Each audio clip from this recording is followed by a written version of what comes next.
हामीले 9 महिनासम्म तपाईँको जाने यत्रो मेहनत गरेर प्रतिवेदन बनाएका छौँ। धन्यवाद त कहाँ छ उल्टो शङ्का गर्ने।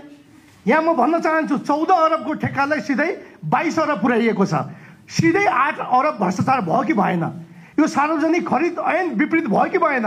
र अर्को कुरा माटो 2 अरब मान्यज्यू 2 अरब तपाईँ सुन्नु न मान्यज्यू होइन सुन्ने कि तपाईँले लेखेर दिनुभयो नि त यो बाँकीलाई पढ्न दिनु न भन्न पाउनुपर्छ सभापतिज्यू। भन्न अर्को मिटिङमा पाउनुहुन्छ। तपाईँको माटोमा यहाँ बदमासी भएको छ। त्यति मात्र नभएर तपाईँको एसीमा $7,42,659 चाहिने बदमासी भएको छ। त्यसपछि गएर रिटे पानी डाँडामा 32 करोड 2 लाख चाहिने बदमासी भएको छ। फ्युल ट्याङ्कमा 39 करोड 20 लाख बदमासी भएको छ। फ्लाइट प्रोसिजर डिजाइन पहिला गर्नुपर्ने ठाउँमा एयरपोर्ट निर्माण भइसकेपछि फ्लाइट प्रोसिजर डिजाइन यहाँ हामी अहिले हेर्न सक्छौँ। यो भ्रष्टाचार हो कि होइन? यो पनि 22 अरब भित्र गर्नुपर्ने सभापतिज्यू। त्यो नभएर मान्यज्यू एकछिन ल तपाईँ एकछिन रोक्नुहोस्। मैले अघि नै सभापतिको हैसियतले के भने भन्दा उपसमितिलाई धन्यवाद सहित यो अध्ययन गरेर अर्को बैठकमा छलफल गर्ने, हामी सबै एक हुने र साझा निष्कर्ष निकाल्ने भने नि त हैन? त्यसो हुँदा अहिले आज कन्टेन्ट तपाईँले अध्ययन गर्नुभयो, तपाईँ जान्नुहुन्छ। मैले अरू बाँकी मान्यज्यूहरूले अध्ययन गर्नु भएको छैन। त्यसो हुँदा अर्को बैठकमा छलफल गर्ने गरी अध्ययन गरेर आउँ। कुनै जवाफ होइन। यहाँ एउटा चाहिँ नि भ्रम रहेछ उपसमितिमाथि।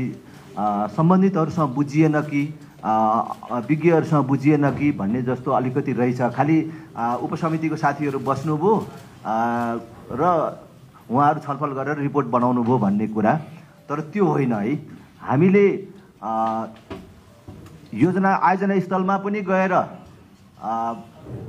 सम्बन्धित पदाधिकारीहरूसँग छलफल गरेका छौँ र यहाँ पनि सम्बन्धित पदाधिकारीहरूलाई झिकाएर पटक छलफल गरेका छौँ। विज्ञहरूसँग पनि अन्तर्क्रिया गरेका छौँ र त्यो चाहिँ नि हामीले यहाँ अनुसूचीमा उल्लेख पनि गरेका छौँ। त्यसपछि अरू कुरा गरियो भने राम्रो हुन्छ। त्यो खालि मैले भ्रम निवारणार्थ मैले चाहिँ यो जानकारी मात्रै गराएको छु। 2 मिनेट लागेको कुरा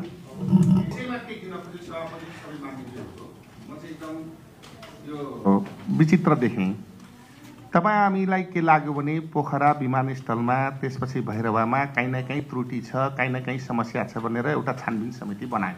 हामीलाई भन्नु न, सबैलाई लाग्यो, राज्यलाई लाग्यो, सबैलाई लाग्यो, बनायो। हामी सबै होलसेल चाहिँ हामी सबै छानबिन गर्दा सकिँदैन। सानो टिम बनाएर छलफल गरौँ है। यसले निष्कर्ष गराएको अहिलेसम्मको विधि नै त्यही हो जस्तो लाग्छ। त्यो विधि अन्तर्गतमा हामीले एउटा सानो टोली बनाएर छानबिन समिति बनाएर आफ्नो काम गरिसकेपछि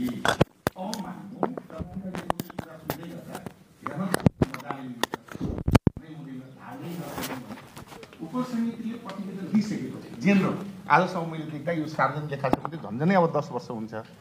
उपसमितिले दिइसकेपछि छलफल हुन्छ।